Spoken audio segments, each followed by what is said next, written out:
super stoked to have you on. I know we've been talking a little bit through like email, just about like, man, I've been trying to get you on since the summertime. You were like a huge name right from the get go. I think ever since um, it was eye opener of last year when you like pointed at the camera, and I was like, dude, that guy is like, he's the real deal. He's fun.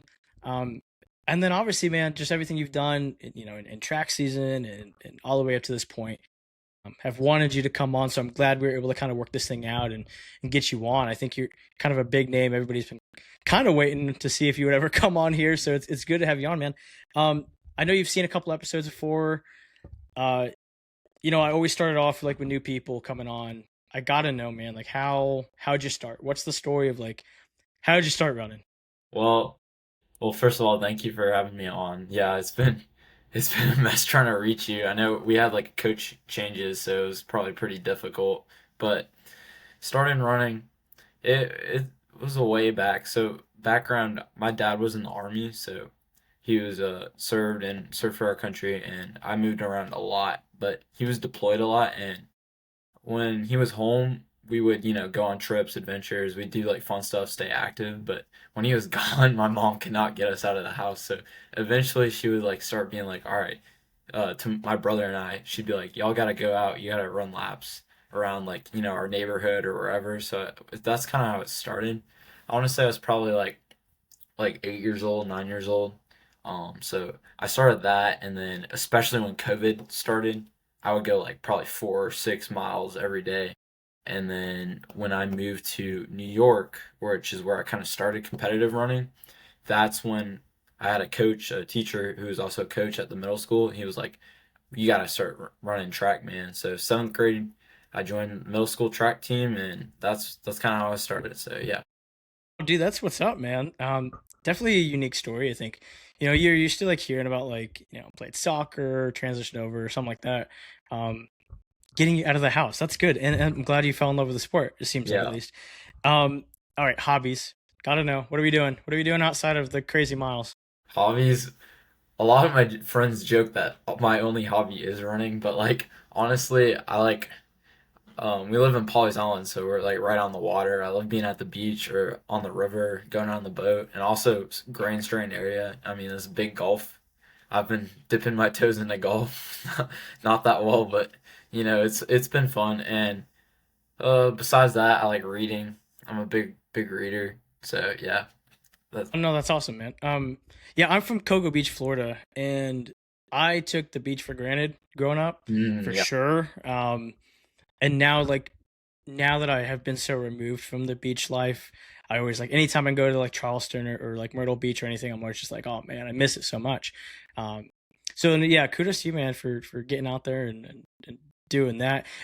You said books. What kind of books are we reading? Like, I'm I'm big on like historical fiction. I'm a big history guy. So right now I'm reading this. It's a 22 book series called Master and Commander. It's about like this like ship captain during the Napoleonic Wars. That's sort of the stuff that interests me. So and it's also good for history classes because I kind of like I know sort of the stuff that's like going on in history class, and I'm like I know what that's about. So it's good.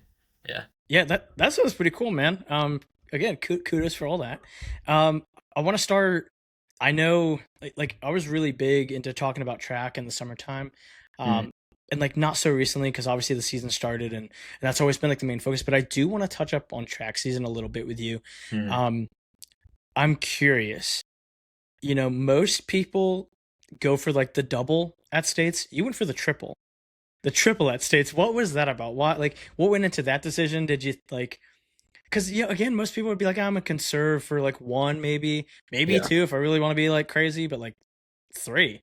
Like, did you Well, think you had a good shot at even nabbing at even least more all of them? than that, it was Four by quadruple four, because 4x8, yeah, we did 4x8 too. 4x8. So Yeah. but the state for me was really about team that year because we had a lot of seniors, we had a lot of dudes who were gonna graduate, and we knew we're kind of up there for like the state championship, like as a team.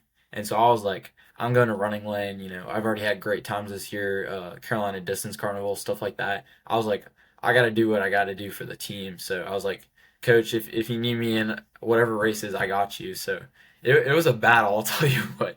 That was like, I want to say it was within 3.5 hours, I had 4 events, and yeah, it was pretty tough. I started, I think it was 4x8 first.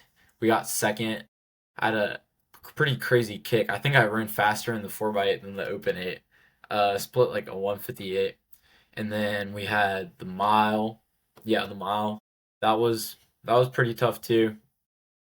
I think I got third. I think third or second.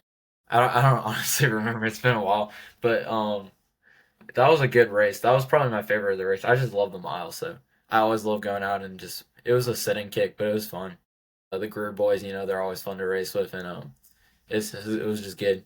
And then the 800, that was actually my second open 800, like in my entire career of running in a state. And so one of my buddies who's on my team, Aiden Perry, he was like so excited to be in the Open Eight. He qualified. That was his first time qualifying. And he was like, "Just stick with me, and we'll see what happens."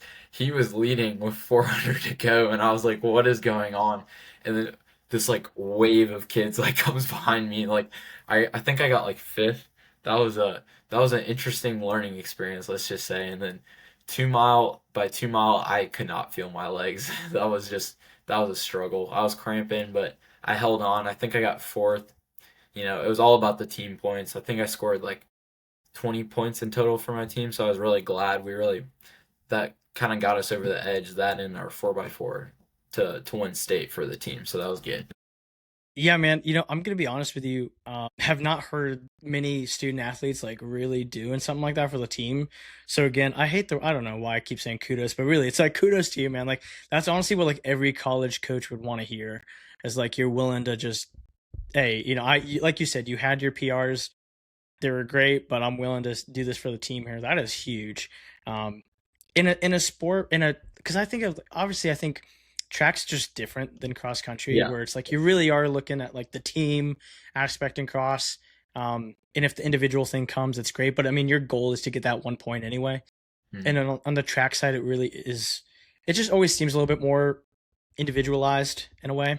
I feel like Um, it definitely does, yeah. But I don't know. Our team culture we had last year, our coach was all about, doing it for the group. And I really like that. I mean, I feel like there's races that you do for yourself and there's races you got to do for your team. And, state is definitely a race you got to do for your team, especially if you're not like a senior or anything. I mean, I was an underclassman. I felt like I owed it to my team to, go out there and help them out.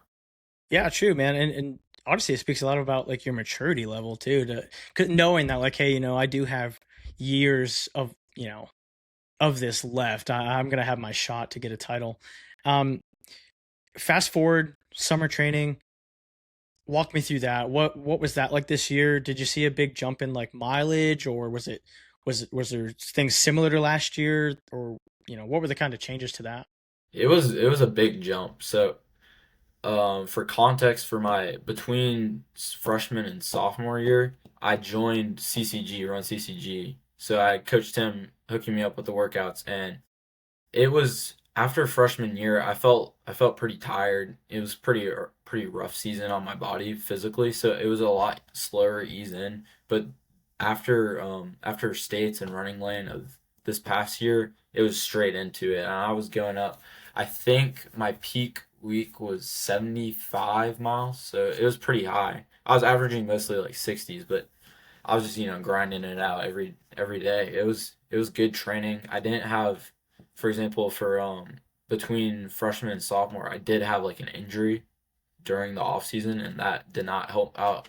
But for this summer training, I was feeling good the whole time. Some of the best training I've had, and I was out doing some trips just to see family, or like I went up to the Naval Academy for a camp, and I was just cranking out mileage. It was good. Yeah, summer training I always say is like it's the most important time. I firmly believe, not just for getting the miles in, but just to kind of fine tweak things. Like I can't tell you how many times in the summer I would always go back and look at videos and like being like, all right, like how's my form looking? Do I want to change anything with that? Like, am I Mm. sloppy here? And I think just having those couple months to really just focus on that, I think just proves so much into the season, Mm. and just kind of gives you that um what's the word, Like a sharp the edge. confidence, Yeah, yeah, sharp confidence. edge confidence to go in and feel ready to go. Heading into this season, you know, what were I guess to start off, like what was the goal? What was the individual goal for you? Like was it a time? Was it individual states or something? My goal, it was at the start, and I feel like it probably still is sub 15, and I feel confident in that. I'm a firm believer in not peaking too early. That's happened to me before in seasons, and so I really am focusing this year on just working that time down. Staying competitive in races, knowing which ones I really got to go at and which ones I got to ease it in, and just working towards that goal by the end of the season to get down into the 14-minute range. So, yeah. Yeah, so obviously sub 15. I always look at like the 15 as soon as you break 16, you start Mm, going into like kind of like new territory. mm, And I think like once you get 15-30, you start getting into like just different tiers. And I yeah. really think those tiers are like 10 seconds each. You go sub 15-20 and then 15-10 and you just start you getting in there. Um, you know, when you run your PR, is there anything that like goes through like do you notice during that race or even now? So I ran 16-13 in high school. Mm. You're killing it. Do you notice like those changes of running that fast or is it just like in the summer it just has become kind of normal in a way? I feel like I feel like it's during the season that I really see the change. I don't know why. It might just be for me, but it's always in those races that I PR or I have a good time or like a course PR that I see, man, I've been, pushing forward. I mean, especially at Eye Opener this year, like I knew I had something different going on. Like the training had paid off. That last like kick up that hill, I just had the energy. I felt, confident that I was doing good and that I'm feeling better for like running overall. So, yeah. And then like other years too, like last year, I forgot what race it was, but one race I think I hit a season PR or no, it was my PR, and I just knew like I could have gone faster. I felt like I could have kicked harder, and sort of that like knowledge like gave me the motivation to go faster and faster. So I think I PR'd like 3 times last season, just because like once I got it once, it's kind of hard to crack the barrier. I feel like, but like once you get it once, it kind of keeps on going. Yeah, no, that is 100% facts, man. I remember breaking 10 for the first time and I was like I remember being at like 10:02 for a minute, 10:01 Mhm. even. And then once I broke it, it was like, oh, now Yeah, the knowing, floodgates. Yeah, yeah, I have the blueprint of how to do it now. It's like, yeah. okay, certain spots you need to be at. Um, Mhm. when you go into a race, eye opener is kind of one of those ones where it's just chaotic because there's so many people out there and like the downhill and whatnot. But then you go to like a course like low country this past weekend, where obviously the competition is not going to be as like you're not going to have so many guys. Obviously, you do have Luke there. Mhm. Um, does it change? Does the game plan change at all, or is it always kind of the same? Like, do you want to go out fast, or is there like it depends on the meet where well, kind of what you're gonna do? I would say the game plan definitely changes because once you have less competition, for me at least, I feel like it's more on me to be making the moves or like controlling the race. Especially like last weekend, Luke and I, we really had to like push it. We were like the only two dudes up there.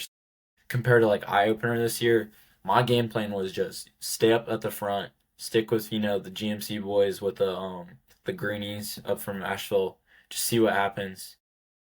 And yeah, that basically ended up working out for me. And so, on the contrast, like for Low Country, it was more of a I have to react to what's happening in the race with Luke. I have to like, you know, I have to be in front and see what he wants to do, and then that's how I went from that. So I saw he wanted to take the race at like 2 miles, and so I let him he kind of got away from me, but once I saw he was tired, I reeled him in, outkicked him at the end. So I think that worked well for me for that race.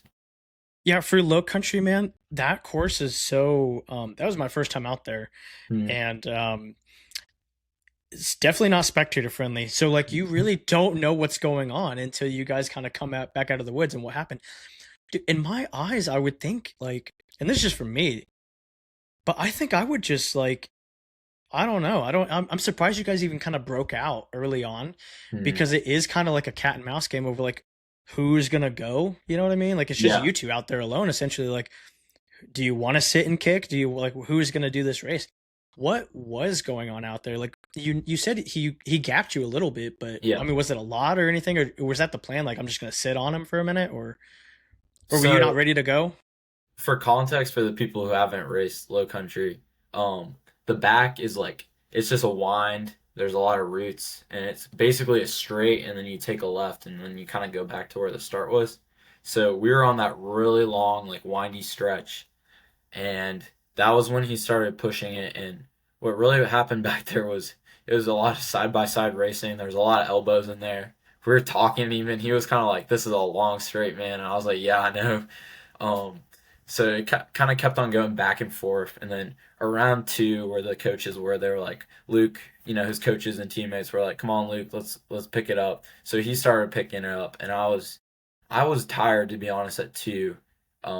I think I had like hit a root weird, so like my legs were like kind of hurting at that moment. So he got a good probably I would say 8 meters on me, maybe even a little more. And so I had to just wind that back in for the rest.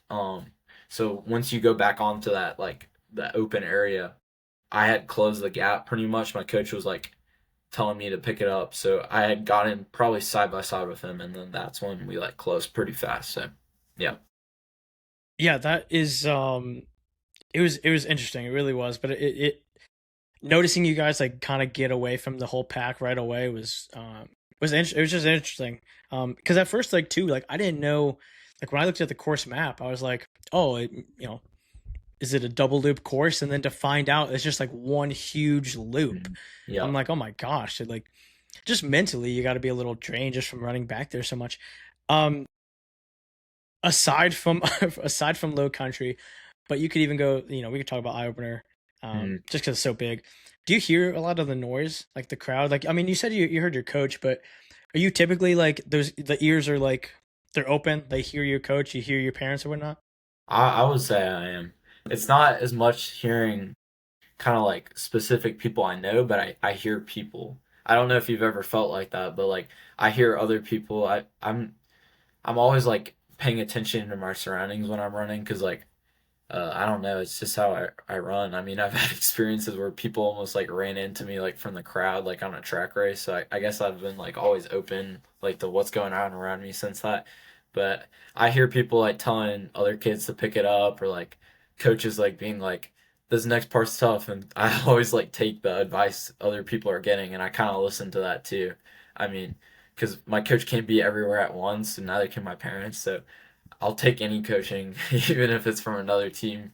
But yeah, I listen to a lot of that, and then besides that, if there's music going on at races, I always hear that too. I feel like I run faster with music. That's one of my favorite parts of track, especially is if they're playing music while you're running. That's just a good way to get in the zone. So Yeah, no, I I'm kind of like you. I mean, I hear it. I definitely, it's hard to not hear it, especially if you're like out and like not, I don't say deserted part, but definitely that's one that's less population of people. mhm. You're pretty prone to hearing everything.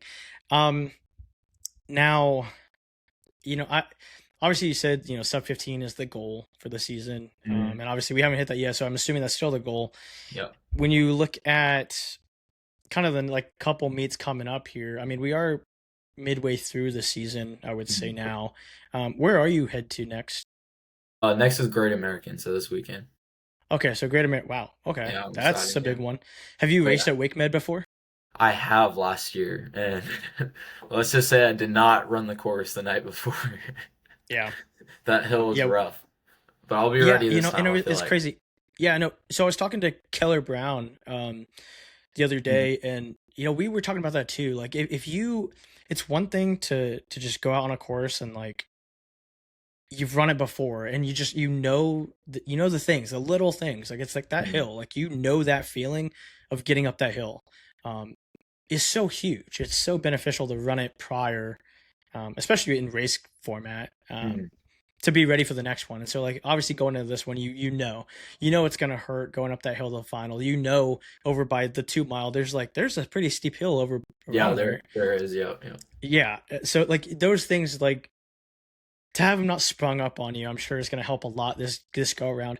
Um but I always say too, I look at like Great American or even like Adidas, the races that are over there. You got to race it right, man. If you don't know, if you're not good on hills, like you got to be prepared for it. Do you feel like this weekend is kind of like it's a shot at running pretty dang fast? I think it is, yeah. I think I'm pretty prepared for a good race, and especially if there's like a lot of guys who want to go out hard there, I'll be ready.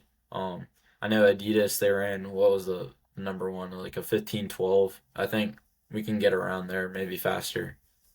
I know there's a lot of good guys coming, and I do like that course. Like I wasn't prepared for it, but like I appreciate it, and like especially that first mile. That's such a fun first mile. I mean, like you regret it like afterwards how fast you go. Last year, I think I split a 4:39.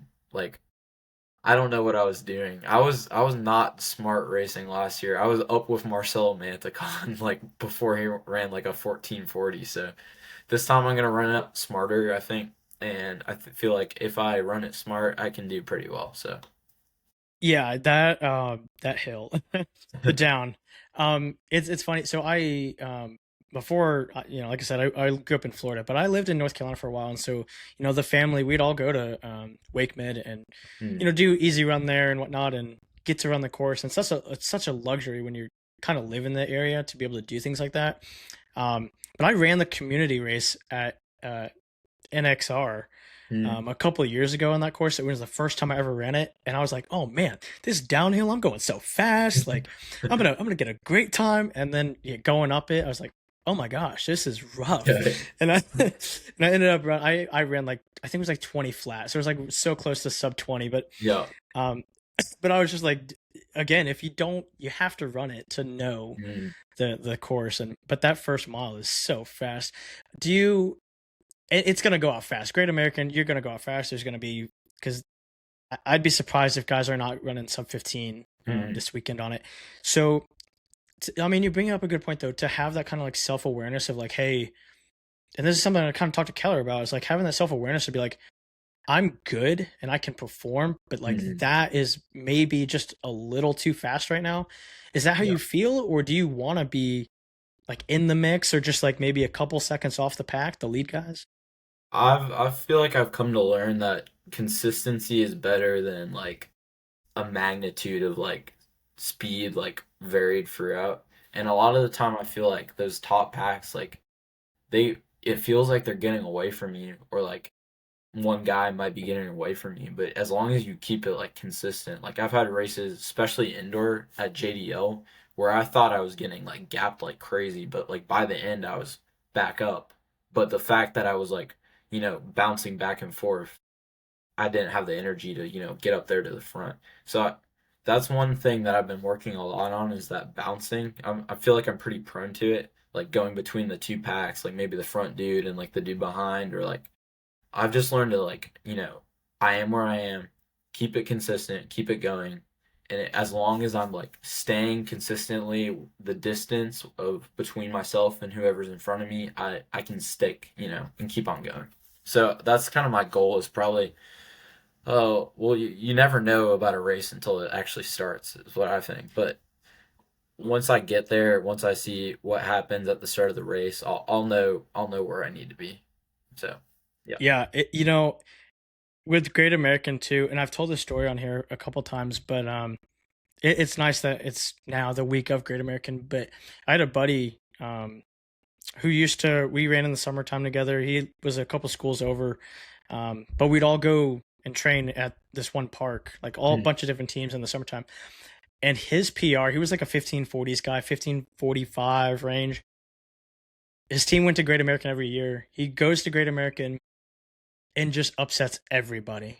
mm, 1540s guy breaks 15, 1457, and he was the first mm. guy to break sub 15 on that course since Alan Webb did it.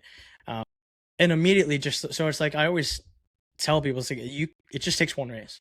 It takes Mhm. one race, and it doesn't matter where you are. Like again, your PR may be in 15-20s, but it's like it takes one race. Like don't count yourself out of the race just yet because you just never know what could happen. It could be your day. So definitely excited to see kind of how Great American turns out. There's a lot of great runners going to be there this weekend, and it's going to be really exciting to For sure, yeah. keep up with results. There's a couple things left I just want to talk about, man. One is like you always look like you're having fun out Mhm. on the course. That's why I bring up, I brought up the, when you point at the camera the very first time, and then this past weekend again, like dropping the mic or what that was, like like you look like you're having fun. Is it Mhm. really fun? Like out there, it looks like you're having a good time running, as much Oh yeah. painful as it could be. Yeah, that's kind of my mindset is you could be like having the worst race of your life, like physically wise, like how you're feeling, but it's all about that mindset. So I always try to go into it and I signed up to run. I enjoy running most of the time, I just gotta have fun with it, just really have a good time, have that mindset that like wants you to be there and wants you to like push yourself, and I feel like I've always had that.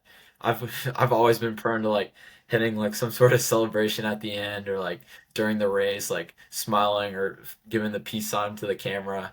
Um, just anything to like make it more fun. And I feel like also because I'm pretty competitive, I feel like doing that like it can demoralize people you're running by. Like if they're like having a tough time and you look like you're having the time of your life, it's just always fun. So I always try to come up with new. Me and my buddies, we look on like the Instagram reels, like whatever like people are doing in the NFL or like college football, like do some sort of silly. I did the Cam Ward last week. Um, I've done all sorts of stuff. It's always just so much fun. That's my favorite part, probably is like getting to the end and you just did something hard. You get to have fun, celebrate it. It's good. Yeah, man. Again, it brings excitement to the sport. We appreciate it. We love it. Um, and it's funny. It's funny you mention that too. Of like, if you're running and somebody does that, you are totally. I tell my kids this all the time. Like, if you surge on a hill or something, or you get up the hill and you start going hard again, like you just break their soul. They're just Hmm. gonna give up because they're like, oh my gosh, this guy's like, we just did this and he's chilling, laughing, having a great time. Yeah. It's a good way to break somebody off. Couple more things here, man. I am curious because I think however well you do in a race, I think there's always things that like you can kind of look back on it and see like, all right, this was good, but these are things I need to improve on. What do you think like right now at this moment you need to work on for the rest of the season to kind of at least get closer to obtaining that goal?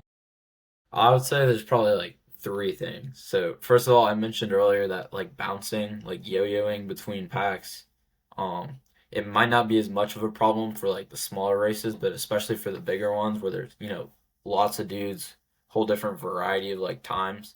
I really got to work on minding my own race and not worrying too much about others. The next thing is going out too fast. Low country, I didn't have that much of a problem with that, but Heathwood Hall, me and Jack Wilcox, we were trucking it the first mile, and that was not the play, let's just say. But that's always been like a problem, especially early season with me. Is like I'm always so excited to get out, get racing that I like end up going a little too fast. And Great American, I did that last year. Hopefully not again this year. And then the last thing is that grit at the end. I'm not an 800 guy. I'm not a sprinter. I have a lot of trouble with the kick. I just got to remember that it's everyone's feeling the pain. I just got to, want it more. I got to carry the boats. I love David Goggins. Who's going to carry the boats? So I just want to have that mindset at that last mile, last half mile, last 100 meters to like just push myself and give it my all so that I can look back and, know that I gave it my all. No, for sure. And honestly, again, a great testament to you to kind of again have that like self reflection of like what you need to work on. I always think that's like super important in student athletes because sometimes you could, you don't ever want to think like you're on such a high pedestal that there's nothing to work on. There's Mm. always something to work on Oh, because you for could always go sure. faster. Yeah. Um, last kind of thing, man, is I think you're such an iconic name right now in South Carolina, and obviously so much more racing left to do. what is some advice you would give to like a middle schooler or a freshman, like just starting out in the sport or just joining, high school running, getting into this big scene? That's a really good one. I would say for as someone who like probably more recently started the sport than a lot of people, I don't know. I feel like I started kind of late for a lot of the runners, kind of like at my times, like eighth grade, like late seventh grade. I know what it's like to like get into something new, realize I'm like pretty good at it, and like just give it my all, hammer at it. But my advice would be, especially for those people who like love the sport, know they want to keep on doing it, keep on working and getting faster. Don't don't go crazy like too early. You have lots of time. I'm someone who fell for that too, is just too much mileage, too fast of a pace. I was probably eighth grade. My easy runs were like sub 7, and that was not right. That was not the play.